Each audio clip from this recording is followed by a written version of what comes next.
राधे राधे महाराज जी। महाराज जी, क्या हमारे जीवन में आगे बढ़ने के लिए पुराने सारे प्रारब्धों का नष्ट होना जरूरी है, और क्या बिना उसके नष्ट हुए हम जीवन में आगे नहीं बढ़ सकते? हाँ, अगर अशुभ प्रारब्ध हैं तो बाधा तो पहुंचाएंगे ही। उनका कार्य ही है आपको असफल करना, उनका कार्य है आपको विपत्ति में फंसाना, आपको दुख देना।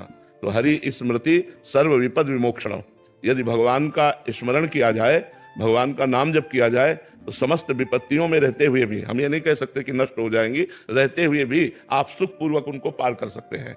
क्योंकि प्रारब्ध बहुत वज्र की लीक होता है, प्रारब्ध मिटना बड़ा कठिन होता है, नहीं इतने बड़े बड़े संतों को भोगना ना पड़े।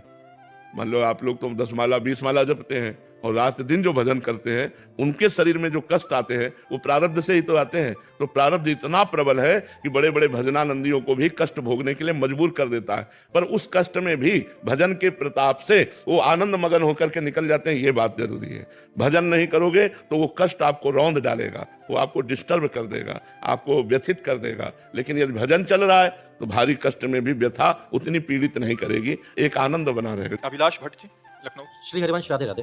आदरणीय महाराज जी, सादर प्रणाम। महाराज जी, राधा नाम जब से मेरे जीवन में बहुत परिवर्तन आया, मैं ये समझ पा रहा हूँ, लेकिन समाज एवं विशेष रूप से मेरी पत्नी नहीं समझ पा रही। समाज को तो मैं समझा ले रहा हूँ, पत्नी को नहीं समझा पा रहा। हाँ देखो, जब तक हमारी श्रद्धा आपके वचनों पर नहीं होगी तब तक आप नहीं समझेंगे।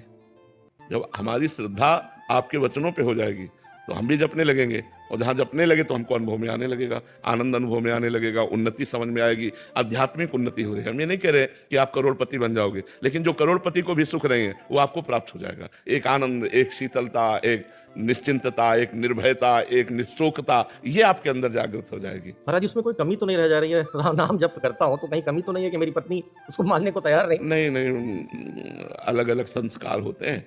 तुकाराम जी महाराज के कीर्तन में बहुत से लोग एकत्रित होते थे, तो एक नास्तिक प्रवृत्ति के थे। उनको एक भगत ने कहा कि आप एक बार कीर्तन में केवल चलिए और दर्शन कीजिए, एक बार मेरे कहने से। तो वो चले गए। तो तुकाराम जी का प्रभाव ऐसा कि वो एक बार में ही लुट गए। अब तो रोज कीर्तन जाने लगे और सत्संग सुनने लगे, तो ब्रह्मचर्य से रहने लगे, पत्नी से बात नहीं करते। पत्नी ने कहा, बाबा जी हमारे जीवन में दुख का कारण बन गया। अब उसने सोचा दंड कैसे दे तुकाराम जी को, क्योंकि बातचीत ही नहीं करते, वो हर समय बिट्टल बिट्टल करने लगे और संयम से रहने लगे। तो पत्नी ने कहा, इनके हमसे बातचीत ना करने का कारण तुकाराम जी हैं, तो तुकाराम जी को दंड कैसे दे। तो पत्नी ने अपने पति से कहा, तुम्हारा तो उद्धार हो गया, क्योंकि तुम इतने बड़े संत से जुड़े, हमारा उद्धार कैसे हुआ, एक बार घर लाओ, हम बनाएं पवाएं, उनका चरण धोएं। तो उनको बड़ा आनंद आया कि यार ये नास्तिक प्रवृत्ति की बदल गई। अब वो जो लिवाने गए सो उसने 10 लीटर पानी एक बड़े भगोने में आग में रख दिया, और वो जब खौलने लगा पानी, और जब आके तुकाराम जी के चरित्र में हमने पढ़ा,